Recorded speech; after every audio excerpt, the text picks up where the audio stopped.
Marcos Villegas here with Al Bernstein post-fight, Guerrero versus Kamagai, where on the undercard there were some great fights. And Al, we'll start first with Devin Alexander against Jesus Soto Karass.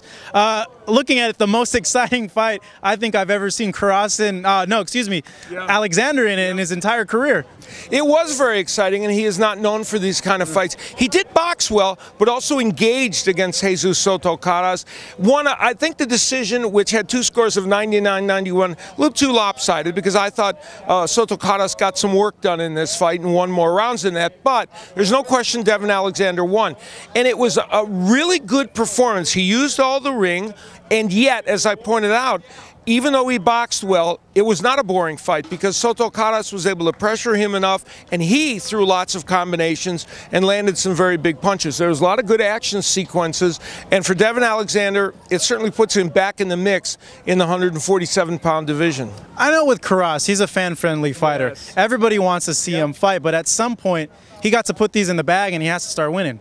Right, and he's 2-3 in his last 5 fights, and you know, I think he's got to get a win. But every time you start counting him out, he comes back and gets a win, like he got the win against Berto, got the win against Selçuk Aydin, and, of course, fought very well in the Maidana fight, even in losing. So, but you're right. For him at age 32, he's going to have to get a win here somewhere along the line. But they're matching him very, very tough, of course. So the question is, can he do that? And he said he's not going to retire, but he is going to go back and talk to everybody and see what's the best way for him to move forward. But, you know, you have to love Jesus Soto Karass, and he did get some things done in this fight, as I said, but clearly lost. Now in the co-main event, probably the most interesting and most anticipated fight of the night, Vasyl Lomachenko going up against Gary Russell and winning a world title, and just his third fight, Al.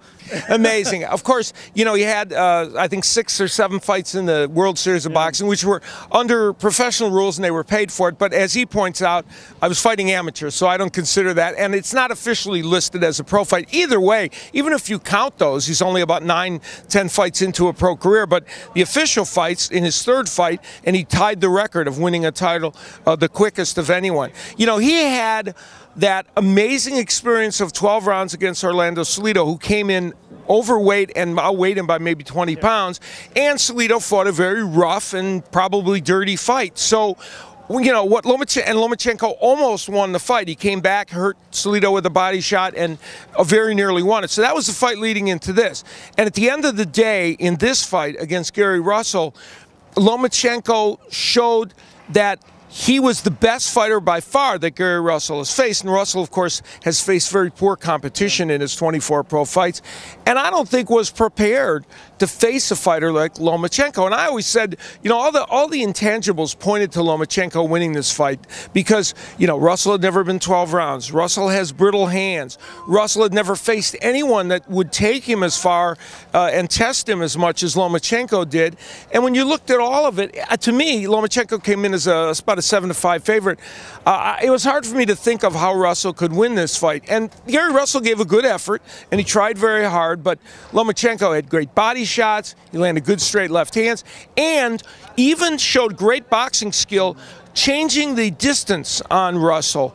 And Russell, who has a kind of a one-dimensional attack sometimes, wasn't able to solve it. No, he also showed a great ring generalship. Yes. He had Russell moving back a lot in the fight, and once again, bad scoring, kind of plaguing the night, the 114-114 score in this bout. Yeah, 2 of the judges had a 116-112 for Lomachenko, and that's fine. You could even have it 9-3, but one of the judges, Lisa Giampe, had it 114-114.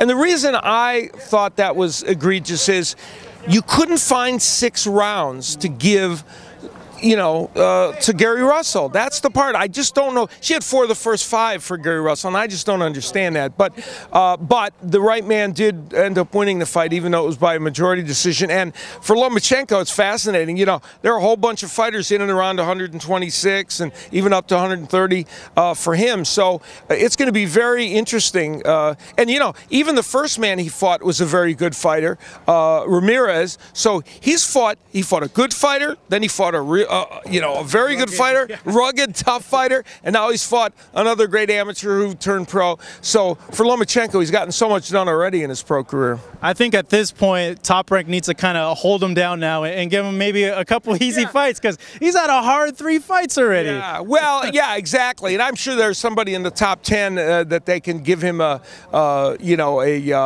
a defense against, but he doesn't seem to mind. And you know, he doesn't, even though Salido was a rough fight, tonight was a perfect example. He didn't take a lot of punches from Gary Russell. You know, because he is a very good defensive fighter as well.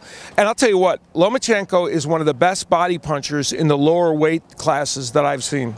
Now, it reminded me of Julio Cesar Chavez and those hooks. It's certainly something to look out for Lomachenko. You guys, we're wrapping up things here with Bernstein Marcos Villegas. Don't go anywhere. We got a lot of great content coming up on the boxing channel. And remember, one nation, one team. Go Team USA. He's the biggest football/soccer fan. Good night, you guys.